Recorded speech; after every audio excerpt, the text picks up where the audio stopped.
नमस्कार मित्रांनो, आजचं हे आपलं चौथं लेक्चर आहे. आधुनिक भारताचा इतिहास HIS 220 YCMU SYBA. मित्रांनो, आजच्या लेक्चरमध्ये आपण ईस्ट इंडिया कंपनीच्या धोरणांचा सामाजिक परिणाम आज आपण अभ्यासणार आहे. मित्रांनो, कालच्या लेक्चरमध्ये आपण ईस्ट इंडिया कंपनी व इतदेशी संस्था यांचे परस्पर संबंध बघितले होते, ज्यामध्ये आपण कर्नाटक युद्धे, प्लासीची लढाई, इंग्रज मैसूर युद्धे, इंग्रज मराठा युद्धे, कंपनीच्या कारभाराच्या काळातील कायदे या 5 उपघटकांचा आपण अभ्यास केला होता. तर मित्रांनो, आजच्या या आपल्या लेक्चरमध्ये ईस्ट इंडिया कंपनीच्या धोरणांचा सामाजिक परिणाम यामध्ये 5 प्रमुख उपघटकांचा आपण अभ्यास करणार आहे, ज्यापैकी पाश्चात्य शिक्षण, ख्रिस्ती धर्मप्रसार, सुधारणावादी संस्था, कंपनी सरकारने केलेले समाज सुधारणा कायदे, छपाईच्या कलेचा व वृत्तपत्रांचा उदय या प्रमुख 5 उपघटकांचा आपण आज अभ्यास करणार आहे. मित्रांनो, तुम्हाला जर का हा व्हिडिओ आवडत असेल तर व्हिडिओला लाईक करा, शेअर करा, कमेंट्स करा. तुम्हाला काही विचार असेल तुम्ही विचारू शकता. तर चला मित्रांनो, व्हिडिओला सुरुवात करूया. भारतात कंपनीचा 1757 साली अंमल सुरू झाला आणि 1857च्या राष्ट्रीय उठावानंतर तो संपुष्टात आला. अंमल म्हणजे सुरुवात, आपण म्हणतो अंमलबजावणी करणे वगैरे, याला आपण सुरुवात म्हणतो. आणि संपुष्टात येणे म्हणजे संपले. तर असे हे त्यांचे 100 वर्षांचे कार्य होते. या 100 वर्षाच्या कालावधीत कंपनी सरकारच्या अंमलाचे तर या धोरणांचे 2 प्रकारे सामाजिक परिणाम झालेले आढळून येतात, ज्यामध्ये प्रत्यक्ष परिणाम आणि अप्रत्यक्ष परिणाम. तर आता आपण बघूया प्रत्यक्ष परिणाम. पाश्चात्य शिक्षणाची सुरुवात झाली, समाज सुधारणा कायदे तयार करण्यात आले, न्यायदानाची आधुनिक पद्धत निर्माण झाली, ख्रिस्ती धर्माच्या प्रचारात परवानगी मिळाली, रस्ते, रेल्वे, टेलिग्राफ इत्यादींचा शोध लागला. आता बघूया आपण अप्रत्यक्ष परिणाम, ज्याला आपण अनुषंगिक परिणाम असेही म्हणतो. छापखान्यांची सुरुवात झाली, वर्तमानपत्रे तयार झाले, नियतकालिके, ग्रंथ निर्मिती, नोकऱ्यांचीही उपलब्ध झाली. या दोन्ही प्रकारच्या सुधारणांमुळे येथील समाजात वेगवेगळ्या प्रतिक्रिया निर्माण झाल्या, ज्या 2 प्रकारच्या होत्या. एक म्हणजे इंग्रजी राज्य हे ईश्वरी वरदान आहे असे मानणारा वर्ग निर्माण झाला, तसेच इंग्रजी राज्य हा शाप आहे असे मानणारा एक वर्ग निर्माण झाला. या उलटसुलट मतप्रवाहांच्या अभ्यासाचा प्रयत्न आपण आज करणार आहोत. त्यापैकी आपण सर्वात पहिला घटक बघणार आहे पाश्चात्य शिक्षण. इंग्रजी सत्ता जरी बंगालमध्ये प्रथम स्थापन झाली तरी मुंबई बेटाची व्यवस्था ठेवण्याचे काम ईस्ट इंडिया कंपनी त्या अगोदरपासूनच स्वतंत्रपणे करत होती. कंपनीतर्फे जरी इंग्रजी शिक्षण देणाऱ्या शाळा काढल्या गेल्या नाहीत, तरी पुढे ख्रिस्ती धर्माचा प्रसार करू इच्छिणाऱ्या वेगवेगळ्या मिशनतर्फे अशा शिक्षणाचे प्रयत्न सुरू झाले होते. या नवीन शाळांतून कोणत्या प्रकारचे शिक्षण द्यावे याबद्दल त्या काळात कंपनीच्या अधिकाऱ्यांमध्ये मतभेद असलेले आढळून येते. संस्कृत, फारसी या भाषा व रूढशास्त्र ग्रंथांचा अभ्यास व्हावा असा एक विचारप्रवाह होता. उलट युरोपीय पद्धतीनुसार भाषा, साहित्य व आधुनिक विज्ञान हे विषय शिकवले जावेत असे दुसऱ्या गटाचे मत होते. मिशन शाळांमध्ये मुख्यतः ख्रिस्ती धर्मविचार रुजवण्याच्या दृष्टिकोनातूनच भारतीयांना शिक्षण दिले जाई. शिवाय सरकारी कचेऱ्यात लागणारा कनिष्ठ कारकून वर्ग तयार व्हावा हाही पाश्चात्य शिक्षणाचा पद्धतीचा एक महत्त्वाचा उद्देश होता. शाळा काढणाऱ्यांचा सुरुवातीला काही हेतू असला तरी कालांतराने मात्र पाश्चात्य शिक्षण पद्धती स्वीकारलेले धर्मातील शिक्षणाचे तत्व भारतातही बवशी लागू करण्यात आल्याचे दिसते. म्हणजे शिक्षणाचा धर्मशास्त्रीय असलेला संबंध नाहीसा करण्यात आला. शिक्षणामुळे व्यक्तीची भौतिक प्रगती व कल्याण साधले पाहिजे हा विचार या तत्वाचा गाभा आहे. आधुनिक पद्धतीचे शिक्षण सुरू झाल्यामुळे भारतीयांना राज्यशास्त्र, भूगोल, गणित, विज्ञान, कायदा व इतिहास या विषयांचा अभ्यास करण्याची संधी उपलब्ध झाली. विशेषतः जागतिक इतिहासाकडे अनेकांचे लक्ष वेधले. अमेरिकन स्वातंत्र्य युद्ध, फ्रान्समधील राज्यक्रांती, इंग्लंडमधील लोकशाहीचा विकास या विषयांनी अनेक सुशिक्षितांच्या मनाची पकड घेतली. सुरुवातीच्या या शैक्षणिक प्रयत्नांना कलकत्त्याच्या हिंदू कॉलेजचा आवर्जून उल्लेख करावा लागेल. 1817 साली स्थापन झालेल्या या कॉलेजच्या स्थापनेची कलकत्त्यातील अनेक बंगाली पंडितांचा संबंध होता. तसेच संस्थेला सहाय्य करणारे अनेक युरोपीय सद्गृहस्थ होते. या कॉलेजात इंग्रजी भाषेसकट पाश्चात्य पद्धतीचे शिक्षण दिले जावे अशी सर्वांची मागणी होती. या कॉलेजातून बाहेर पडलेल्या अनेक तरुणांनी बंगालमध्ये शाळा काढल्या. समाज सुधारणेचे विचार उराशी बाळगले. अशाच प्रकारचे युरोपियनच्या मदतीने इतदेशीयांनी मुंबईमध्ये शैक्षणिक संस्था स्थापन करण्यास सुरुवात केली. उदाहरणार्थ बॉम्बे नेटिव्ह एज्युकेशन सोसायटी 1829 मध्ये स्थापन केली. या संस्थेशी माउंट स्टुअर्ट एल्फिन्स्टन या मुंबई गव्हर्नरचा घनिष्ठ संबंध होता. भारतीयांना पारंपरिक शिक्षण द्यायचे की पाश्चात्य पद्धतीचे याबद्दल कंपनीच्या अधिकाऱ्यांनाच एक वाक्य नव्हता. भारतीयांना पारंपरिक शिक्षण द्यायचे की पाश्चात्य पद्धतीचे याबद्दल कंपनीच्या अधिकाऱ्यांत एकवाक्यता नव्हती. शिक्षणाचे माध्यम इंग्रजी असावे की प्राकृत याबद्दलही परस्पर विरोधी विचार होते. 1824 मध्ये कंपनीच्या संचालक मंडळाकडून आलेल्या एका खलित्यात प्रथमच पारंपरिक शिक्षणावर टीका करण्यात येऊन पाश्चात्य शिक्षण श्रेष्ठ आहे असे नमूद करण्यात आले. शिक्षणाच्या उपयुक्ततेवर भर देण्यात आला. Jeremy Bentham, John Stuart Mill यांच्या उपयुक्तवादी विचारसरणीचा या खलित्यावर स्पष्ट प्रभाव दिसतो. जास्तीत जास्त लोकांचे जास्तीत जास्त सुख साधणे या तत्वावर उपयुक्ततावादाचा जास्त भर होता. एल्फिन्स्टन, माल्कम मंरो असे भारतातील तत्कालीन इंग्रज अधिकारीही या उपयुक्ततावादी तत्वज्ञानाने भरलेले होते. हे लक्षात घेतले तर नेमक्या याच काळात भारतीय शिक्षण पद्धतीत क्रांतिकारक बदल का झाले हे लक्षात येईल. शिक्षणाचे माध्यम इंग्रजी की प्राकृत हा वाद मेकॉलेच्या आगमनानंतर संपुष्टात आला. 1835 मध्ये शिक्षण खात्याचा प्रमुख म्हणून त्याची नेमणूक झाली. त्याने गव्हर्नर जनरल विल्यम बेंटिंक याला सादर केलेल्या अहवालात इंग्रजी माध्यमाचा आग्रह धरला व बेंटिंकने तो उचलून धरला. इंग्रजी राजवटीत भारतीय शिक्षण व्यवस्थेची पायाभूत जडणघडण ज्याच्यामुळे झाली अशा चार्ल्स वूडचा उल्लेख येथे करायला हवा. कंपनीच्या संचालक मंडळाचा तो अध्यक्ष होता. अशा प्रकारे पाश्चात्य शिक्षणाचा सर्वत्र फैलाव होऊ लागल्यामुळे भारतीय समाजात फार मोठे परिणाम घडून आले. दुसरा घटक आहे ख्रिस्ती धर्मप्रसार. 1813च्या चार्टर्ड ॲक्टनुसार ख्रिस्ती मिशनऱ्यांना भारतात ख्रिस्ती धर्माचा प्रचार करण्याची परवानगी देण्यात आली. ती मिळताच धर्मप्रचारकांच्या झुंडी प्रचार कार्यासाठी बाहेर पडू लागल्या.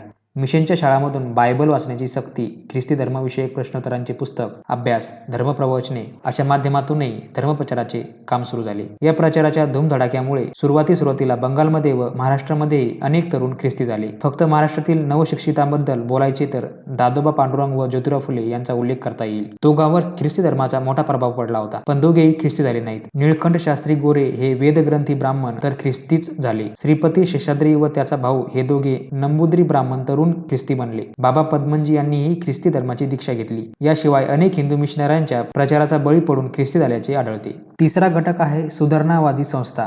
एकीकडे हा विपरीत परिणाम होत असता दुसरीकडे एक चांगला परिणामही घडून आला. पाश्चात्य शिक्षण व धर्मप्रचारकांची खरी खोटी टीका यामुळे विचारी सुशिक्षितांच्या मनात स्वधर्मविषयक विचाराची वादळे उठू लागली. हिंदू धर्माच्या नावाखाली केले जाणारे काही वेडाचार व प्रथा यांचा मानवी व बुद्धिवादाच्या कसोटीवर पुनर्विचार करण्याचा धीटपणा अनेकांनी दाखवला. हिंदू धर्माचे शुद्ध स्वरूप कोणते याचा विचारपूर्वक शोध घेण्यास सुरुवात झाली. या वैचारिक मंथनातून 19व्या शतकाच्या पूर्वार्धास बंगालमध्ये ब्राह्मो समाज आणि पश्चिम भारतात मानव धर्मसभा व परमहंस सभा यांसारखे पंथ निर्माण झाले. ब्राह्मो समाजाचा अधिक अभ्यास राजा राममोहन राय यांच्या कार्याचा मागोवा घेताना आपण करणार आहे.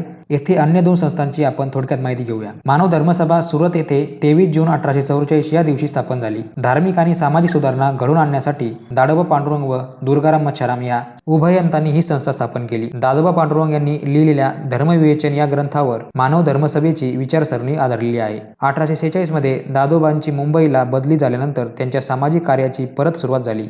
मुंबईतच त्यांनी 1848 या सुमारास परमहंस सभा नामक संस्था स्थापन केली. 1867 साली या संस्थेच्या विचारातून मुंबईला प्रार्थना समाज या प्रसिद्धी पंथांची स्थापना झाली. 19व्या शतकाच्या उत्तरार्धात स्थापन झालेल्या इतर धर्मपंथात आर्य समाज, सत्यशोधक समाज, थिऑसॉफिकल सोसायटी आणि रामकृष्ण मिशन यांचा समावेश होतो. घटक चौथा, कंपनी सरकारने केलेले समाज सुधारणा कायदे.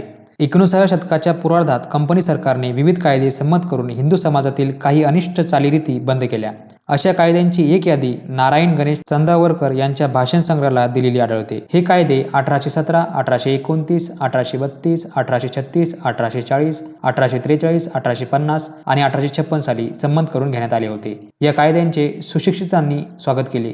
सती, विधवा, पुनर्विवाह बंदी, नरबळी, वेठबिगार, यंत्राकर, धर्मांतरितांना इस्टेटीचा अनाधिकार यांसारख्या समाजातील अनिष्ट प्रथा बंद होऊन समाज जीवन सुखी होईल, सुधारेल असा त्यांचा विश्वास होता. उलट अडाणी व पुराणमतवाद्यांना हे कायदे म्हणजेच हिंदू धर्मात ढवळाढवळ आहे व इंग्रज सरकार हिंदूचा धर्म बुजवण्यास अवतरले आहे असे वाटले. घटक पाचवा, छपाईच्या कलेचा आणि वृत्तपत्रांचा उदय. 15व्या शतकाच्या मध्यास युरोपात आधुनिक पद्धतीच्या छपाई कलेचा उदय झाला. असा पहिला छापखाना भारतातील गोवा या प्रांतात 1556 साली अवतरला. छापखाना मुंबईत आणण्याचा पहिला प्रयत्न भीमजी पारेख या गुजराती माणसाने 1674 मध्ये केला. पुढे नाना फडणवीसांनी तांब्याची ठसे करवून भगवद्गीता छापण्याचा प्रयत्न केला, पण राजकीय अस्थैर्यामुळे तो पूर्णत्वास गेला नाही. तेच ठसे वापरून मिरजच्या संस्थानिकांनी पुढे 1805 मध्ये गीता छापून काढली. दक्षिणेकडे एका डॅनिश मिशनऱ्याने मद्रासमध्ये छापखाना टाकला होता. बंगालमध्ये हुगळी येथे बंगाली भाषेचे व्याकरण त्याच भाषेत 1778 मध्ये छापले गेले. अशा प्रकारे छपाई कलेचा भारतात उदय झाल्यानंतर 19व्या शतकाच्या पूर्वार्धात छापखाने अनेक ठिकाणी धडाक्याने पसरू लागले. प्रथम धर्मग्रंथ, मग पाठ्यपुस्तके आणि नंतर वर्तमानपत्रे व अन्य नियतकालिके सुरू होऊ लागली. वर्तमानपत्रे ही समाजप्रबोधनाची एक फार मोठी शक्ती ठरली. त्यांच्या माध्यमातून परस्पर विरोधी विचारांची समाज ढवळून निघण्याची प्रक्रिया सुरू झाली. वृत्तपत्र निर्मितीच्या सुरुवातीच्या कालखंडात आपण थोडक्यात परामर्श घेऊ. भारतातील पहिले वृत्तपत्र इंग्रजीत असून ते एका इंग्रजाने सुरू केले. 1780 मध्ये बंगालमध्ये जेम्स ऑगस्ट हिकी याने बेंगाल गॅजेट नावाचे साप्ताहिक सुरू केले. निर्भीड मत प्रतिपादनासाठी हिकी प्रथमपासूनच प्रसिद्धीस आला. वृत्तपत्र स्वातंत्र्याचे भांडण तेव्हापासूनच सुरू झाले आणि इंग्रजी आमदिनीच्या काळात पुढे सातत्याने उफाळत राहिले. त्या काळातच इंडिया गॅजेट, हरकारो इत्यादी अन्य वृत्तपत्रे सुरू झाली.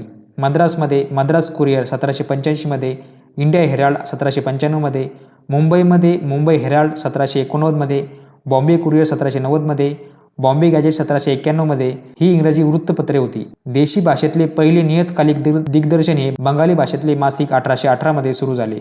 त्यानंतर समाचार दर्पण, राजा राममोहन राय यांचे संवाद कौमुदी 1821 साली इत्यादी सुरू झाले. मराठी वृत्तसृष्टीची सुरुवात बाळ गंगाधर शास्त्री जांभेकर 1812 ते 1846 साली यांच्या दर्पण या 1832 मध्ये सुरू झालेल्या साप्ताहिकाद्वारे झाले. स्वदेशात लोकांमध्ये विलायतेतील विद्यांचा अभ्यास व्हावा, देशाची समृद्धी व कल्याण साधण्यासाठी स्वतंत्रपणे व उघडपणे विचार करण्यास साधन मिळावे, या उदात्त हेतूने दर्पणचा जन्म झाला. बाळशास्त्री हे प्रबोधन काळातले आद्य मराठी समाजसुधारक म्हटले पाहिजेत. विधवा विवाह, धर्मांतरितांचा स्वभाव, स्वधर्मात स्वीकार, सती इत्यादी सामाजिक विषयावर दर्पणमध्ये लेख व पत्रे छापली जात. भाऊ महाजन यांचे प्रभाकर हे साप्ताहिकही निर्भीड व सुधारकी विचारांसाठी प्रसिद्ध होते.